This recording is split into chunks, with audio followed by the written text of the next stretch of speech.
ठीक है, तो इसको हम लोग स्टडी कर रहे थे, तो इस पूरे फिगर का हम इसमें जो बड़ा वाला बॉल है इसका जो है हम एफ बी डी ड्रॉ कर रहे थे यहाँ पे। तो एफ बी डी ड्रॉ हो गया था। अब इसमें हमको देखना था कि कैसे इसको ड्रॉ किया गया है। तो बेसिकली हम लोग क्या करते हैं कि किसी भी बॉडी को हम एफ बी डी ड्रॉ करते हैं तो उस पूरे फोर्स सिस्टम से उसको अलग कर लेते हैं। उस पूरे फोर्स सिस्टम को अलग कर लेते हैं और अलग करने के बाद उस पर लगने वाले सारे रिएक्शंस को हम उस पर अप्लाई करके और देखते हैं कि वो फोर्स सिस्टम में उस पर किस तरीके से फोर्स एक्ट कर रहा था। ठीक है, तो इसमें क्या लिखा हुआ है, equilibrium principal states that when the entire arrangement is in equilibrium. ठीक है, इक्विलिब्रियम प्रिंसिपल क्या कहता है कि अगर किसी भी सिस्टम में, अगर पूरा सिस्टम जो है वो इक्विलिब्रियम में है तो उसके हर element, every constituent of that arrangement is in equilibrium. ठीक है, कि अगर कोई सिस्टम जो है वो पूरी तरीके से इक्विलिब्रियम में है तो उस सिस्टम में जितने भी एलिमेंट, जितने भी कंस्टिट्यूएंट हैं वो सब कुछ इक्विलिब्रियम में होंगे। Then to analyse the equilibrium case, ठीक है, अगर अब एनालाइज करना है इक्विलिब्रियम का, first we isolate the each body from the whole arrangement and consider equilibrium of each body separately. ठीक है, अगर उस पूरे फोर्स सिस्टम में किसी भी बॉडी का हमको इक्विलिब्रियम चेक करना है तो हमको क्या करना होगा कि हम उसको इक्विलिब्रियम से रिमूव करके उसको आइसोलेट, एक बॉडी को हम निकालेंगे और उस पे लगने वाले सारे फोर्स, सारे रिएक्शन को कंसिडर करते हुए उसके इक्विलिब्रियम कंडीशन को स्टडी करेंगे। ठीक है, सेपरेटली ईच बॉडी को हम स्टडी करेंगे। फिर नेक्स्ट क्या था, the diagram shows an isolated body with all forces acting on the body from external. ठीक है, अब ये जो है वो एफ बी डी है बड़े वाले बॉल का, जिसपे एक्सटर्नल फोर्स की वजह से जो इस पे लग रहा है उसको दिखाया गया है। ठीक है, that is force received by that body and not applied by it. ठीक है, यानी इस बॉडी को जो हम स्टडी कर रहे हैं, बॉडी को इस बॉडी को जो हम स्टडी कर रहे हैं, इसका मतलब यह है कि इस पे जो भी अप्लाइड फोर्स है उसको हम स्टडी कर रहे हैं, ना कि ये किस पे फोर्स अप्लाई कर रहा है उसको स्टडी कर रहे हैं। ठीक है, इसमें यहाँ क्लियर साफ लिखा हुआ है क्या, कि हम इस सिस्टम में इसको ही स्टडी कर रहे हैं, क्या, force received by that body. ये बॉडी जो है वो जो फोर्स रिसीव कर रहा है, जो फोर्स रिसीव कर रहा है उसको हम स्टडी कर रहे हैं।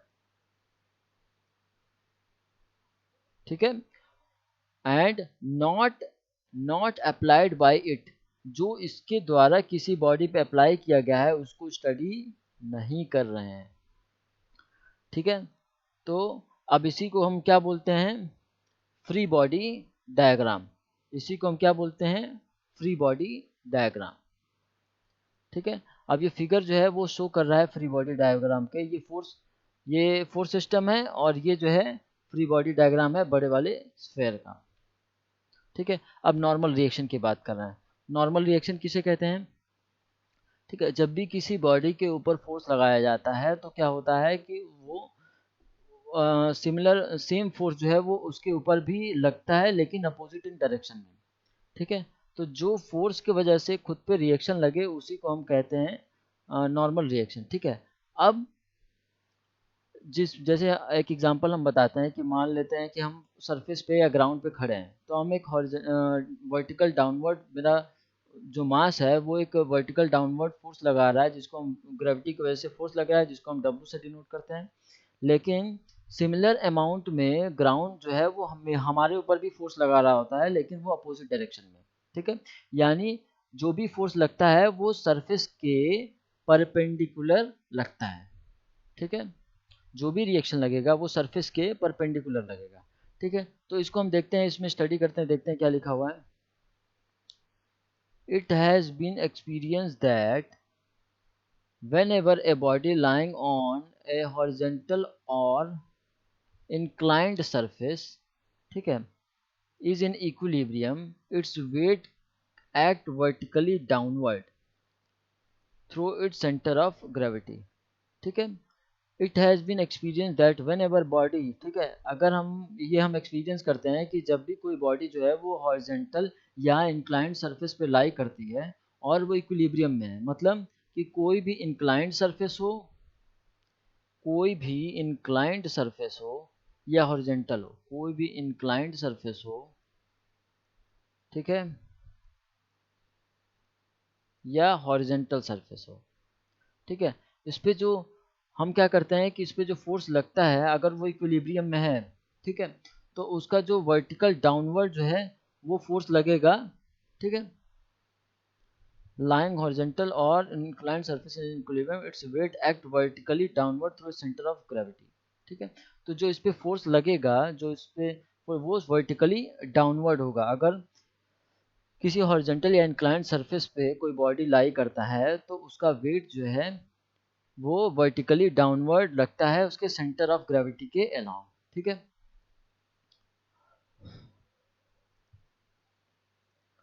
ठीक है, नेक्स्ट क्या लिखा हुआ है कि द सरफेस, ठीक है, the surface in turns exert an upward reaction on the body, ठीक है, अगर हम क्या कहते हैं कि किसी सरफेस पे खड़े हैं तो हम सरफेस से जो है वो एक रिएक्शन हमको मिलता है जो अपोजिट डायरेक्शन में होता है। अगर हम डाउनवर्ड डायरेक्शन में फोर्स लगा रहे हैं तो वो अपवर्ड डायरेक्शन में हमको रिएक्शन देगा।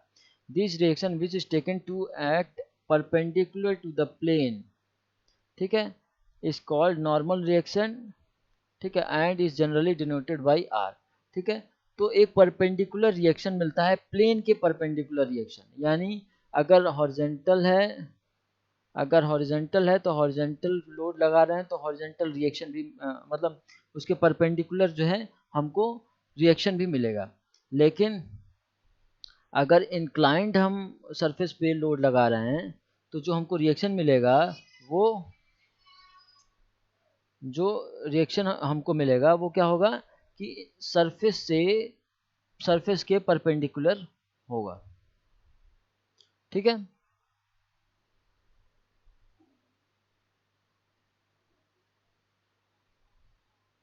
वो सरफेस के परपेंडिकुलर होगा, ठीक है। फिर उसके बाद क्या है, इसको जनरली आर से डिनोट करते हैं जो रिएक्शन है। It will be interesting to know that, ठीक है, it is been interesting that the normal reaction is very important in the field of friction, ठीक है, जो नॉर्मल रिएक्शन है वो फ्रिक्शन के फील्ड में इंपॉर्टेंट है क्योंकि वो इसके डायरेक्टली प्रोपोर्शनल होता है, ठीक है। The force of friction is directly proportional to it, ठीक है, यानी जो रिएक्शन होता है वो फ्रिक्शनल फील्ड में बहुत ज़्यादा इंपॉर्टेंट है। क्यों? क्योंकि जो फ्रिक्शन होता है वो डायरेक्टली प्रोपोर्शनल टू होता है, डायरेक्टली प्रोपोर्शनल होता है,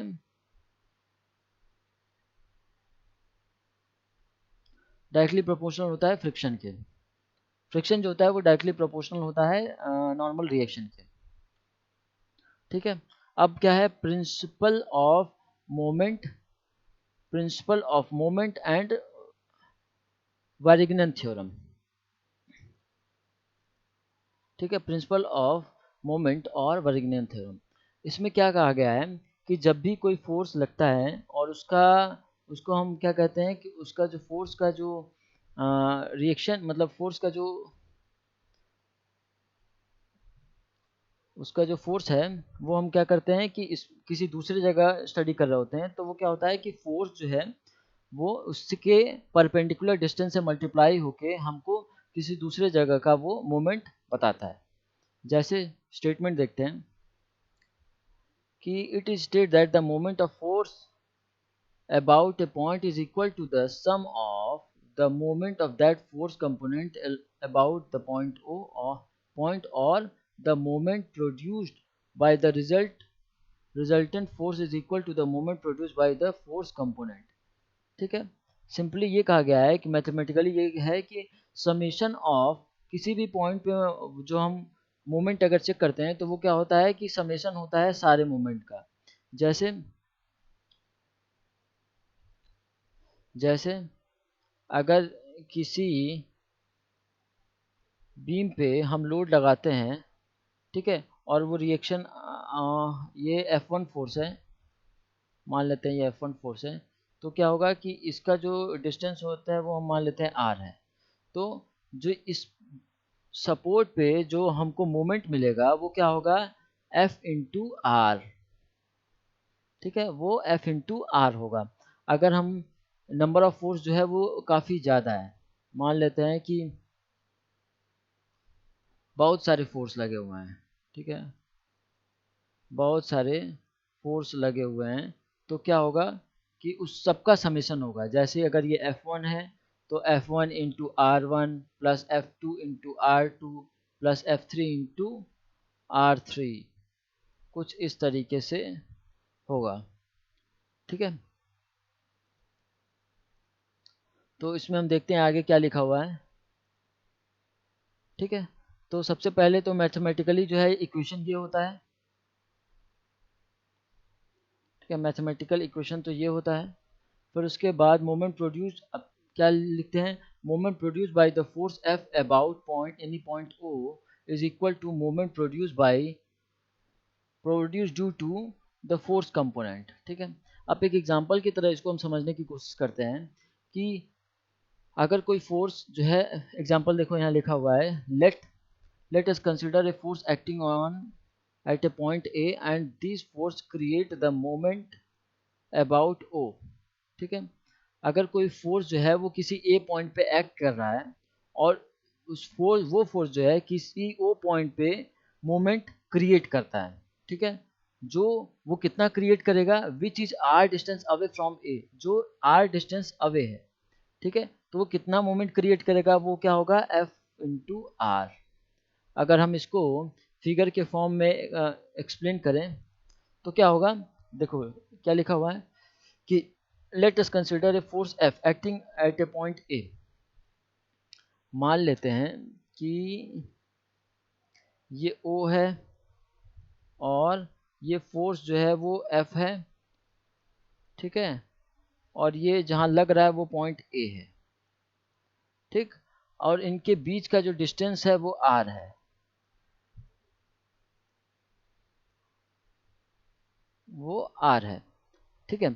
तो जो मोमेंट प्रोड्यूस होगा, जो मोमेंट प्रोड्यूस होगा वो क्या होगा, फोर्स इनटू परपेंडिकुलर डिस्टेंस, यानी ये जो फोर्स लगा हुआ है F इंटू इसका परपेंडिकुलर डिस्टेंस R, ठीक है। तो ये बताएगा इसका मोमेंट, ठीक है। अगर नंबर ऑफ फोर्सेस ज़्यादा हैं, ठीक है, और जो R है वो भी अलग अलग है, तो क्या होगा, इनका समेशन होगा F1 into R1, F2 into R2, F3 into R3, इस तरीके से ये होगा, ठीक है। जैसे इसमें एक एग्जांपल देखो यहाँ दिया गया है कि now resolve the force into its component F1 and F2 in such a way that, ठीक है, F equals to F1 plus F2 as shown in figure B. Figure तो इसमें नहीं है लेकिन ठीक है।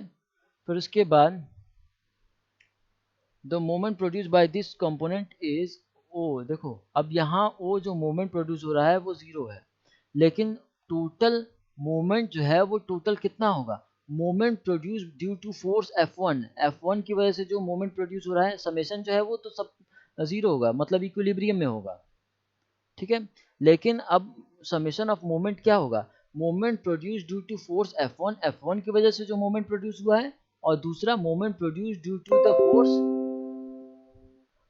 फोर्स F2 की वजह से जो मोमेंट प्रोड्यूस हुआ है। अब इसको लिखे कैसे हैं, जैसे मोमेंट ये है तो F1 into R plus F2 into R, ठीक है। जैसे अगर हम इसी को एग्जाम्पल के फॉर्म में एक्सप्लेन करें तो मान लेते हैं ये बीम है, जो फोर्स पॉइंट लग रहा है, एक F1 लग रहा है और एक F2 लग रहा है, दोनों फोर्स सेम प्लेस पे लग रहे हैं, ये एक F1 है और ये F2 है,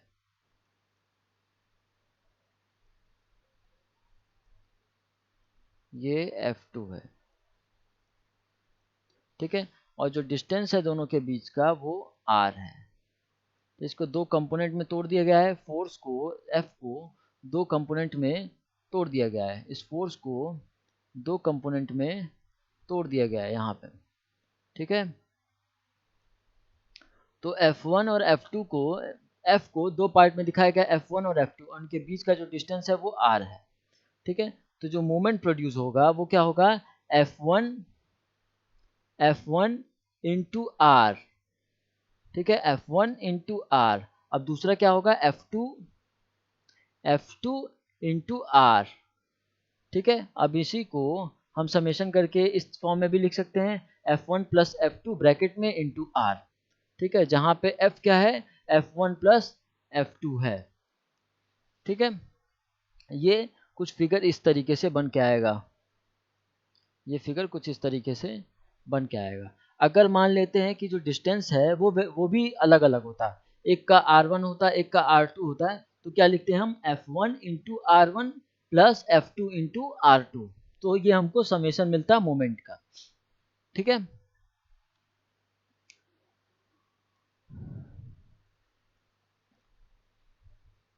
ठीक है, अब लॉ ऑफ सुपरपोजिशन थ्योरम हम देख रहे हैं, लॉ ऑफ सुपरपोजिशन फोर्स को हम स्टडी कर रहे हैं। ठीक है, law of superposition of force, हम क्या करते हैं, पहले स्टेटमेंट देखते हैं क्या लिखा। It state that the action of A given force system, it state that the action of A given system of force on a rigid body will remain same if we add or subtract them to get them another system of force in equilibrium। ठीक है, अगर हम क्या करते हैं कि किसी से फोर्स सिस्टम जो है वो अगर इक्विलिब्रियम में है, और हम क्या करते हैं कि कोई भी उसमें से सेम इवेंट में अगर हम कोई फोर्स को ऐड करते हैं या सब्सट्रैक्ट करते हैं, फिर भी वो सिस्टम जो है वो इक्विलिब्रियम में होगा। ठीक है, क्या है, if it states that the action of A given system of force on a rigid body will remain same. ठीक है, क्या है कि कोई भी फोर्स सिस्टम जो है वो हम अगर किसी रिजिड बॉडी पे कोई भी फोर्स लगाया जा रहा है, वो फोर्स सिस्टम इक्विलिब्रियम में है, then if we add or subtract from them another system of force in equilibrium। ठीक है, तो हम क्या कर सकते हैं कि उस फोर्स सिस्टम में कोई भी फोर्स सिस्टम का को सब्सट्रैक्ट या ऐड कर सकते हैं। ठीक है, इसको हम क्वेश्चन के फॉर्म में देखेंगे तो ज़्यादा क्लियर होगा। ठीक है, फिर उसके बाद प्रिंसिपल देखते हैं, principle of transmissibility of force. ठीक है, principle of transmissibility of force में क्या कह सकते हैं ऐसे, कि अगर कोई फोर्स किसी बॉडी पे लग रहा है तो हम उस फोर्स को मूव करा सकते हैं बिना किसी लाइन ऑफ एक्शन को चेंज किए। ठीक है, अगर किसी पार्ट में फोर्स लग रहा है, उसी पार्ट के फोर्स को हम किसी दूसरे पार्ट में लगा सकते हैं, लेकिन क्या करें कि उनका जो लाइन ऑफ एक्शन है वो चेंज नहीं होना चाहिए। ठीक है, यही है प्रिंसिपल ऑफ ट्रांसमिसिबिलिटी। ठीक है, तो इसमें क्या लिखा हुआ है, it states that the point of application of force may be changed. ठीक है, जो जिस पॉइंट पे फोर्स लगाया जा रहा है उसको चेंज किया जा सकता है to any other point along the line of action of the force. ठीक है, किसी दूसरे एक्शन के किसी दूसरे पॉइंट पे, ठीक है, बिना लाइन ऑफ एक्शन को चेंज किए। ठीक है, without any change in the external effects produces bye the force. ठीक है,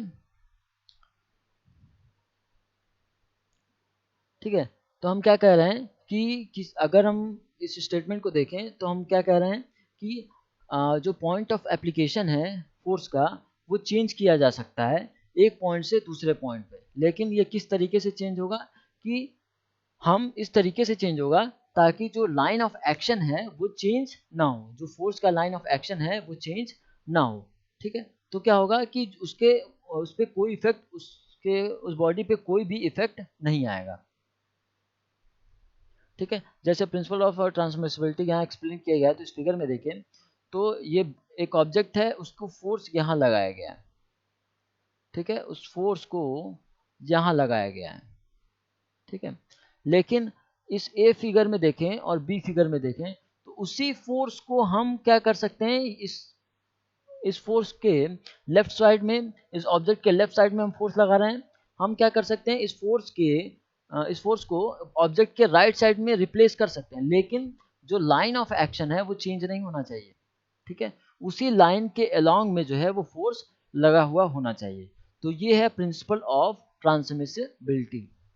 ठीक है, नेक्स्ट अभी इस क्लास में इतना ही रहने देते हैं। नेक्स्ट क्लास में हम आगे देखेंगे इसके, और उसके बाद जल्दी से इसको थ्योरी जब ख़त्म हो जाएगा तो फिर हम न्यूमेरिकल स्टार्ट करेंगे। ठीक है, थैंक यू।